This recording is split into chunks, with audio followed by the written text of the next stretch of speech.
Really good. And of course, we have the Emporium of Enigma. One of the things that I think comes up from time to time is what do you actually spend these on? Like how many chests do you need to open? I mean, the trick here is you want the red chests. You can do gold chests if you want to, but generally speaking, you get 3 refreshes a day, and the goal is to basically hit as many of these red chests as you can so that you can get the flowers or the Thorn of Enigma. And when you get the thorns, then you basically get to the shop, and most people, what they'll do is they'll either try to get Forge Town like I did, or they'll pick up the March skin for the basically the Mammoth, which is a pretty cool mount, not gonna lie, right? But then you've also got the Windmill Village, and you've also got an option for the Snowmobile. You may be wondering how much money is that? It's not cheap. It's a couple $100. Even if you're trying, it can easily cost 1,000 in a hurry. The trick to this, though, is basically you got your thorns, and what you'll want to do is just basically build up and build up and build up throughout the entirety of the event. Now, obviously, you can pick up and, say do your daily missions, and this I think is kind of the one tried and true way of going about this is just getting the most that you can. The key here is that you can actually get these chests. The Gem of Enigma, which is the treasure chest, has a chance of dropping up to 100 gems of Enigma. And the gems of Enigma can then be turned around and used for getting the actual, packs themselves. Now, obviously, that's a dollar value just about and free, maybe luck to grab. You've got to be able to do that multiple times, and that's, obviously the higher the ranking you get, the more you get. And then obviously, depending on where you are in the game, you might be getting Gen 7, but you might be getting Gen 1, 2, 3, 4. It just depends on where you are in the rotation of your server's age. I will point out, though, for the sake of argument, right, the one thing that I do find to be very helpful about the Emporium is you'll find that this is one of the few times where you're getting hero widgets. It's relatively cheap, compared to like where if I was to try and do the same thing, okay, for roughly, 12, I can turn around now and I can go pick a brand new hero. Say, like if I wanted to work on Bradley, for example. And now I can go up and hop over here, and I very easily can bring this up an entire level. And that's literally doubling the amount of stats that you gain from it. So it's almost kind of a no-brainer, to say the least, and why you would want to do this.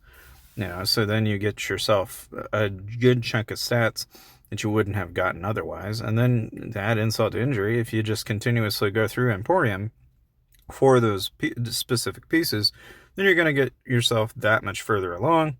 You're going to be able to level that much quicker, and you're going to be able to upgrade your gear. And so ultimately, the other challenge that I think a lot of people can find themselves in when doing this, though, is like, yes, I think it's really easy for you to want to go through.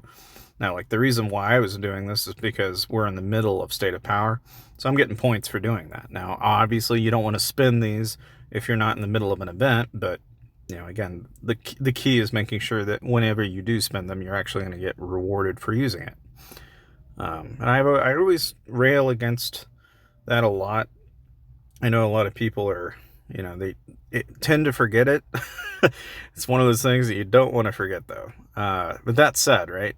The other thing, of course, I've been saving. I've got 3,700 of these, and so I thought we'd go ahead and just kind of see what I get.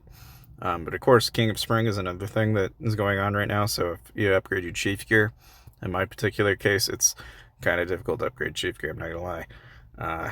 It takes like an act of Congress to do it because you need so much of the actual lunar amber. And the only way in my case I'm getting any amber is I got to go to a material exchange, which is up here at the top left. And basically, you've got to convert design plans into amber. And then you can use, polishing solutions for plans and, rinse, repeat. But obviously, to get 10 when it costs 90, okay, that is to say, for 10 of these, it's going to cost me about 100 plans, okay? So I can do that. And then, of course, now I can go ahead and upgrade a piece of gear. Now, the question is what piece of gear should you upgrade? Well, my answer has always been, all right, I like to be able to do more damage offensively, so I'm going to go ahead and just upgrade my marksman gear. Because to me, upgrading your offense and then your defense and then your infantry always made more sense. But again, it stands to reason that, it's not like any of these are really a bad choice. It's just a preference. But now you kind of get the gist of what goes into that. Now, that is to say, if I wanted to do the same thing, okay, it takes a considerable amount of charm guides and designs for much the same reason, and so it's not like you can just walk in and be like, ah, yeah, I'm just gonna go do that. Like, yeah, it's not that cheap. But even with even that minor of an upgrade, right, I'm able to get pretty much most of those upgraded. And then, of course, with the time running out, we've only got 5 more hours left. We're going to go ahead and basically kick off as much of these as we can. So we've got about 5K. I don't know what I'm going to get, but ultimately I'm aiming for good luck here. But I don't really honestly know whether I'm going to hit like a lot of good loot all at once. I really don't know. I will admit though that whoever was like, yeah, these look way too cute to be beating them with a stick. I'm with you. Like, this doesn't seem right. Why do we have to be beating a creature with a stick? What is wrong with us? Not only are we beating them with a stick, but we're beating them into, basically nothing, or throwing them into the freaking infinity. Like, I don't know, I do kind of question like what was going through their minds when they were like, yeah, let's just do it. Like, just get him make you wonder, like, okay, this is a little questionable. I don't know if I agree with this, but it's going to give me loot. So ultimately, I guess we're just going to start flinging them into the ether, and that's just the way it goes. But, even then, right? Overall, especially within the context of this event, right? You will probably see another event just like this, probably in March, I would think. And February will probably have some kind of leeway between the two. And I know for a fact in April, there will definitely be a return of a lot of similar type content. It's always holiday related, so you always can kind of expect there to be more and more stuff along the way. And again, even now, the pot's at like almost 11K. So if we get lucky, we might even hit the whole freaking jackpot. That'd be nice, but I'm not betting on that. It's one of those things that if you hit it, great. If you don't hit it, don't sweat.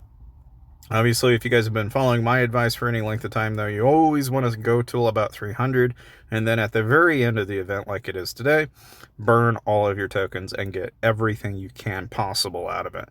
Because once the event ends, it's over, and that's it. So you want to make sure you're going through and getting the most that you possibly can for this, because you're not going to get any other opportunity any other way. Now, for the vast majority of you guys out there, I mean, if I had to give you any tips as far as this event is concerned, it's really just a matter of having saved stuff over time. That's really about all you can do. Now, yeah, you can spend your way through these kind of events if you want to, but you're going to find that you're going to be spending quite a bit.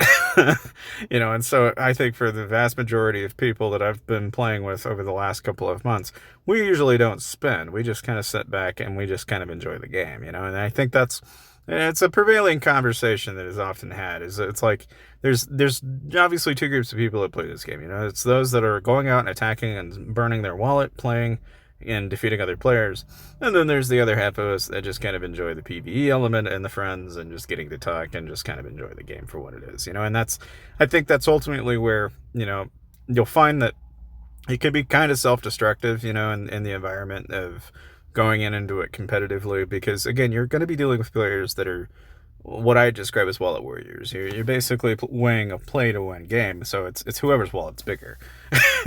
And in that respect, yes, there is to some degree, yes, you can get away with like going against the tide. That is to say, you can go against the player that is a billion in size if you group up with a lot of people and are willing to sacrifice a lot to beat that player. Yeah, you can individually zero somebody out. It's just not cheap, and most people are not willing to do it. Nor is, a collective group ever organized usually enough to be on at the same time to even achieve it either. And oftentimes, even to be able to get close, you got to have somebody that's also relatively close and stats for them to even be able to do a dent anyway. So there's a lot that goes into that line of thinking, but it's just one of those things that naturally, I think over time you just kind of, you want to transition away from that kind of thinking. You just want to get into the mindset that you want to be more, if anything, in the obscurity. You want to avoid being attacked, and you want to, actively go out of your way to kind of work with other alliances and kind of try not to be in a self-destructive situation where you're spending your resources and your speed ups on having rebuilding troops. Like, that's, I think, one of the things in the early game that a lot of people do that it's a mistake. You're basically spending more time and more effort that you don't need to do. Like, you're better off actually grouping up and helping your state out than you are infighting in your own state. And I see it a lot. I'm not saying that I didn't make videos and I didn't do it too, but I'm just saying that, like, after a certain point, once you get to state versus state, it's kind of a frowned upon practice to be fighting against your own state, just for the premise that it's a self-serving victory until you're the only one fighting for it. And then it seems like a really bad idea. And then at that point, you're struggling to even get anything to really work for you. And of course, now that we have, we have merges, we've got state transfer, that has alleviated it some, but it's still kind of a regular issue that I still see from time to time. But needless to say, like that, we've got, quite a bit of loot, and now we can go ahead and grab just about what we can.